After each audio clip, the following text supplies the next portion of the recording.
आज हम आपको girl in the basement movie की एक सच्ची कहानी बताने जा रहे हैं, जिसमें एक क्रूर पिता अपनी बेटी को बेसमेंट में कैद करता है, उसका किडनैप करता है, उसे बहुत टॉर्चर करता है और फिर मारने की भी कोशिश करता है। So without wasting any time let's start the movie. कहानी की शुरुआत में एक कार में एक आदमी और औरत एक बच्चे को लेकर हॉस्पिटल आते हैं और यहाँ से 24 साल पहले की कहानी शुरू होती है। यहाँ हम देखते हैं कि एक फैमिली डिनर कर रही होती है, जहाँ एक बेटी जिसका नाम सैरा होता है वो कहती है कि मुझे पार्टी में जाना है। तभी हम उसके पिता जिसका नाम डॉम होता है वो कहते हैं तुम नहीं जाओगी। सैरा अपनी माँ से कहती है कि आपने मुझे इजाज़त दी थी। तभी सैरा की माँ कहती है कोई बात नहीं बेटा, अभी मत जाओ, अगली बार चली जाना। जिससे सैरा नाराज़ होकर अपने कमरे में चली जाती है। वहीं हम सैरा की बड़ी बहन को देखते हैं। उसी रात सैरा अपने बेस्ट फ्रेंड क्रिस्टोफर के साथ पार्टी में चली जाती है। उसके बाद सैरा की माँ सैरा के रूम में आती है, सैरा कमरे में नहीं होती है। फिर ये बात सैरा की माँ अपने हस्बैंड डॉन से बता देती है, जिससे डॉन बहुत नाराज़ हो जाता है। तभी डॉन अपनी पत्नी से कहता है कि सैरा का नाटक बहुत हो गया है, अब उसे सबक सिखाना ही पड़ेगा। पूरी रात सैरा पार्टी एंजॉय करने के बाद घर लौटती है। सुबह डॉम देखता है कि सैरा अपने बेस्ट फ्रेंड के साथ घर पर आ गई है और चुपके से खिड़की से अंदर जाने की कोशिश कर रही है।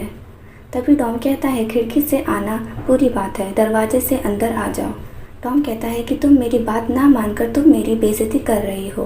सैरा कहती है मैं जब 18 साल की हो जाऊंगी तब ये घर छोड़कर चली जाऊंगी, तब आपको कोई परेशानी नहीं होगी। डॉम कहता है तुम जब तक मेरे घर में हो तब तक तुम्हें मेरी ही बात माननी पड़ेगी। उसी वक्त सैरा की माँ वहाँ आ जाती है। सैरा नाराज़ होकर अपने रूम में चली जाती है। सैरा जब अपने रूम में आराम कर रही होती है, सैरा की माँ और बहन वहाँ आ जाती हैं। तीनों माँ बेटियाँ आपस में बात करते हैं।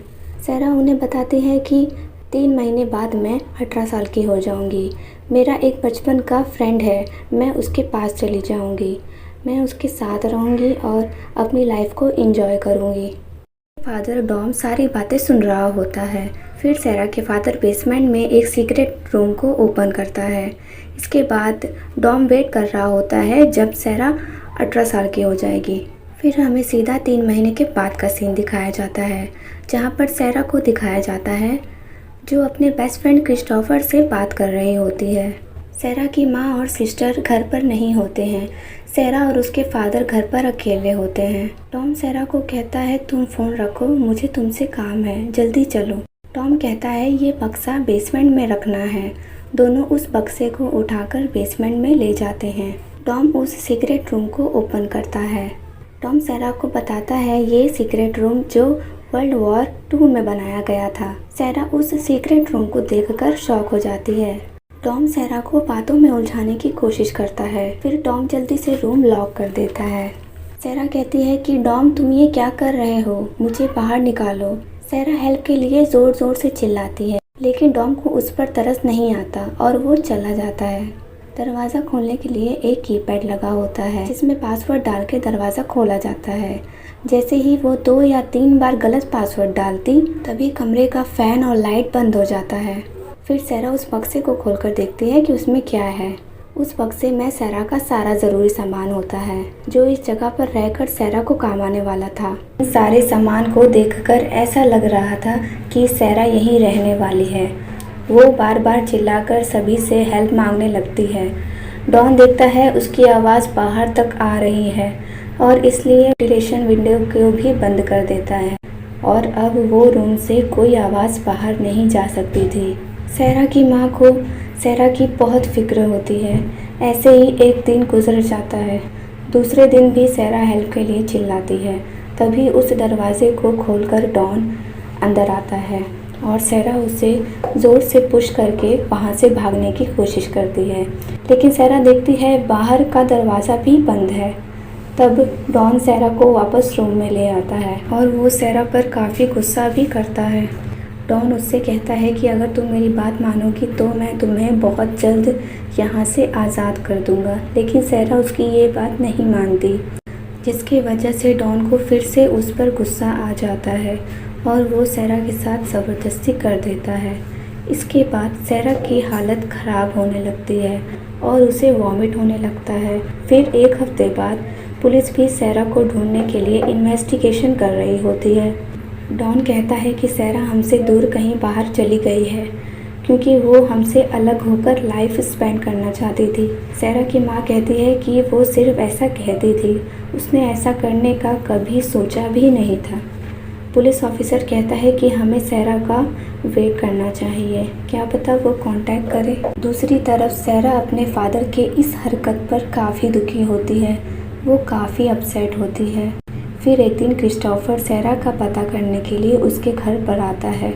वही डॉन होता है और डॉन क्रिस्टोफर से कहता है कि सैरा अपने किसी बचपन के फ्रेंड के साथ भाग गई है। ऐसे ही 21 दिन बीत जाते हैं सैरा को उस कमरे में बंद हुए और अब सैरा पूरे 18 साल की हो चुकी होती है और आज सैरा का बर्थडे होता है। डॉन सैरा के लिए केक और कैंडल्स लेके आता है। डॉन सैरा को कैंडल्स बुझाने के लिए कहता है। सैरा ऐसा ही करती है। अब वो डॉन की हर बात मानती जा रही थी क्योंकि डॉन ने उससे कहा था कि उसकी पूरी बात मानने पर मैं तुम्हें बहुत जल्द यहाँ से आज़ाद कर दूँगा। फिर डॉन सैरा को एक कॉस्ट्यूम पहनने को कहता है। फिर डॉन सैरा को कहता है कि तुम मुझे अपनी एक विश बताओ और मैं उसे पूरा करूँगा। तो सैरा कहती है मैं बस यहाँ से जाना चाहती हूँ, मुझे इस जगह से जाना है। जिस पर डॉन कहता है इसके लिए तो काफ़ी टाइम है। तब सैरा कहती है कि मुझे एक घड़ी और एक टीवी चाहिए। यहाँ पर डॉन एक बार फिर सैरा के साथ ज़बरदस्ती कर देता है। अगले दिन डॉन सैरा को घड़ी और टीवी लाकर देता है।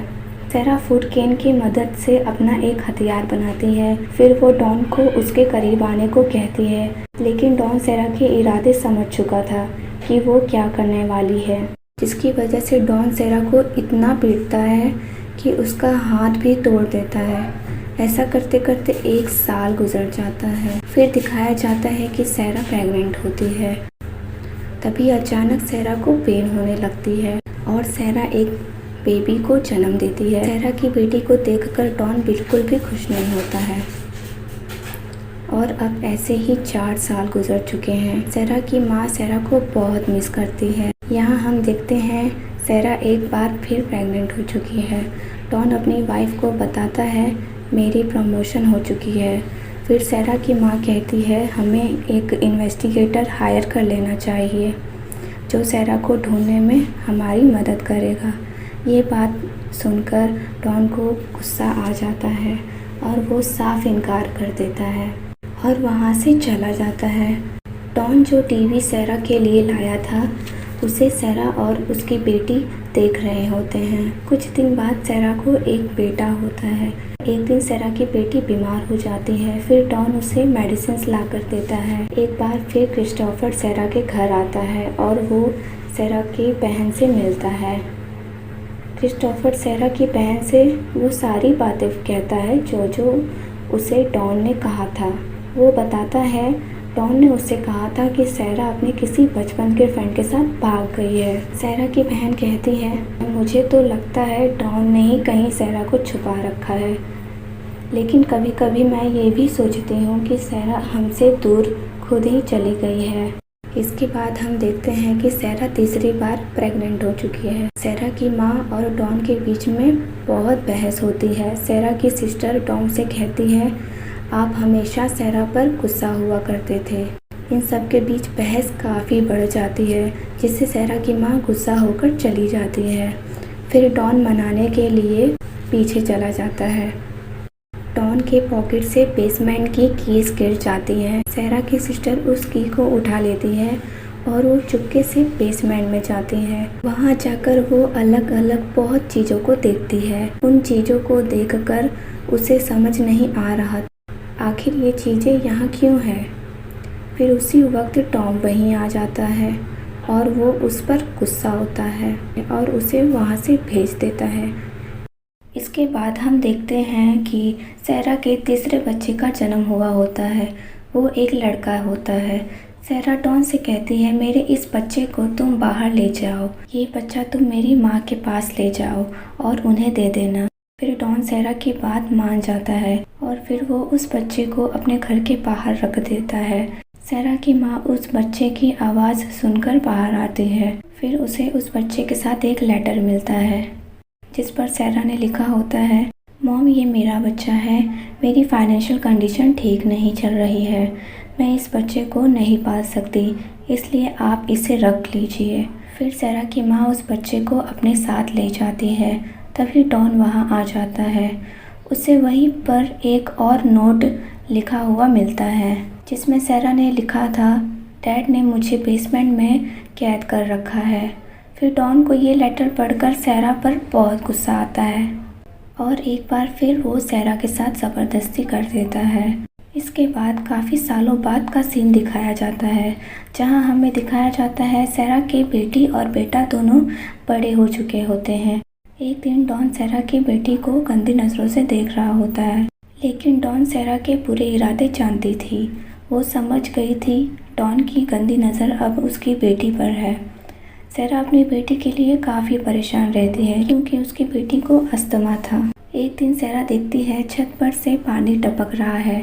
सैरा सोचती है कि वहाँ कच्ची ज़मीन होगी जिसे तोड़कर हम किसी से हेल्प मांग सकते हैं। फिर सैरा उस जगह को तोड़ने लगती है। वो एक छेद से लाइट बाहर मारती है। फिर उस लाइट को एक आदमी देख लेता है, लेकिन सैरा की किस्मत बहुत ख़राब होती है क्योंकि वो आदमी जाकर ये बात डॉन को बता देता है। वो आदमी डॉन से कहता है, तुम्हारी बेसमेंट से एक लाइट बाहर आ रही है। ये सुनकर डॉन को सैरा पर बहुत गुस्सा आ जाता है। इसके बाद डॉन बेसमेंट में जाता है और सैरा को बहुत मारता है। वो सैरा को इतना मारता है कि उसका बच्चा मर जाता है और फिर डॉन उस मरे हुए बच्चे को दफना देता है। ये सब देखकर सैरा के बच्चे बहुत दुखी होते हैं। सैरा डॉन से उस बच्चे के बारे में पूछती है जो सैरा ने अपनी माँ को दिया था। इस पर डॉन उसे बताता है नेक्स्ट मंथ में वो एक टूर्नामेंट खेलने वाला है। ये सुनकर सैरा का दूसरा बेटा कहता है, मैं भी खेलने के लिए बाहर जाना चाहता हूँ। और वो पूछता है, हम लोग कब जाएंगे बाहर खेलने। डॉन इन लोगों से कहता है, जब तुम्हारी मॉम का बिहेवियर मेरे साथ अच्छा हो जाएगा तब मैं तुम लोगों को बाहर लेकर जाऊँगा। फिर सैरा डॉन से सॉरी बोलती है क्योंकि उसके बच्चों ने बाहर जाने की ज़िद की थी। डॉन के जाने के बाद सैरा के दोनों बच्चे सैरा पर गुस्सा होते हैं। दोनों बच्चे कहते हैं, हमने ऐसा क्या कहा था जो आपने डॉन से सॉरी कहा। सैरा दोनों को समझाती है, मैं सिर्फ तुम दोनों की हिफाजत कर रही हूँ। सैरा आज भी क्रिस्टोफर को बहुत मिस करती है क्योंकि सैरा ने क्रिस्टोफर के साथ काफ़ी अच्छा वक्त गुजारा था। फिर एक दिन सैरा अपने दोनों बच्चों को डॉन के बारे में बताती है और वो उसकी सारी सच्चाई दोनों बच्चों को बताती हैं। सैरा की बातों को सुनकर दोनों बच्चे बहुत शॉक होते हैं। दोनों बहुत डर जाते हैं। उसी वक्त सैरा की बेटी को अस्थमा का अटैक आता है। बच्चों को सच्चाई बताने पर डॉन को सैरा पर बहुत गुस्सा आता है। वो उसे बहुत मारता है, लेकिन सैरा का बेटा अब बड़ा हो चुका है और वो डॉन को ऐसा करने से रोकता है। फिर डॉन बेसमेंट से बाहर चला जाता है और इन लोगों को पनिशमेंट देने के लिए रूम की लाइट बंद कर देता है। कुछ दिन बाद डॉन की जॉब जा चुकी होती है और उसकी सारी सेविंग्स भी ख़त्म हो रही होती है। फिर डॉन की वाइफ उसे पूछती है, तुम्हारी सारी सेविंग्स आखिर कहाँ खर्च हो रहे हैं। दूसरी तरफ सैरा वेंटिलेशन को तोड़ देती है। डॉन को बैंक की तरफ से एक नोटिस आता है कि वो जल्दी से इस घर को खाली कर दे क्योंकि इंश्योरेंस का लिया हुआ पैसा डॉन ने वापस नहीं दिया था। फिर डॉन सैरा और उसके बच्चों को जान से मारने का डिसीज़न लेता है क्योंकि वो अब ये सब मैनेज नहीं कर पा रहा था। वो वेंटिलेशन से अपनी कार का धुआं अंदर छोड़ता है, लेकिन तभी वहाँ पर सैरा का वो बेटा आ जाता है जिसे सैरा ने अपनी माँ को दिया था। फिर डॉन को अपनी गाड़ी बंद करनी पड़ती है। कुछ सालों बाद हम देखते हैं सैरा की बेटी को एक बार फिर अस्थमा का अटैक आया है। सैरा डॉन से कहती है, मैं अपनी बेटी का चेकअप कराना चाहती हूँ, मुझे डॉक्टर चाहिए, लेकिन डॉन साफ मना कर देता है। फिर सैरा अपनी बेटी के लिए काफ़ी रिक्वेस्ट करती है। सैरा की बेटी का हालत बहुत ख़राब हो जाता है जिसे देखकर डॉन एग्री हो जाता है। फिर डॉन सैरा और उसकी बेटी को अपने साथ लेकर जाता है और उसके बेटे को वहीं बेसमेंट में रुकने के लिए कहता है। सैरा जब बेसमेंट से बाहर आती है तब उसे घर को देखकर सब कुछ याद करती है। सैरा अपनी बेटी को लेकर जल्दी से हॉस्पिटल जाती है और उसकी जान किसी तरह बचाई जाती है। वहीं पर एक लेडी डॉक्टर होती है। वो सैरा के फादर को एक फॉर्म देती है और उसे फिलअप करने को कहती है। अब सैरा उस नर्क वाली ज़िंदगी में वापस नहीं जाना चाहती है, इसलिए वो फॉर्म पर पानी फेंक देती है। डॉन दूसरा फॉर्म लेने जाता है। मौका पाकर सैरा उस लेडी डॉक्टर के पास चली जाती है। सैरा जाकर लेडी डॉक्टर के गले लग जाती है। तब पीछे से डॉन वहाँ पर आ जाता है। सैरा लेडी डॉक्टर के गले लगकर रोते हुए कहती है, प्लीज़ हेल्प मी। वहीं पर एक पुलिस वाला भी होता है। ये लोग अंदाज़ा लगा लेते हैं कि सैरा मुसीबत में है। फिर वो पुलिस ऑफिसर डॉन को रुकने के लिए कहता है और फिर वो डॉन को पकड़ लेता है। इसके बाद डॉन सब कुछ सच बता देता है और अपनी सच्चाई सभी को बता देता है। सैरा के बेटे को भी बेसमेंट से बाहर निकाला जाता है। ये सब कुछ देखकर सैरा की माँ बहुत शॉक होती है। ये सब करने के लिए डॉन को जेल हो जाती है। इसके बाद हम मूवी के लास्ट सीन में देखते हैं सैरा अपनी माँ और सिस्टर के साथ बहुत खुश है और उसके बच्चे भी खुशी से बाहर खेल रहे होते हैं। वहीं पर सैरा से मिलने क्रिस्टोफर आ जाता है। वो आज भी सैरा के इंतज़ार में अनमैरिड है। फिर वो दोनों एक लंबी ड्राइव पर चले जाते हैं।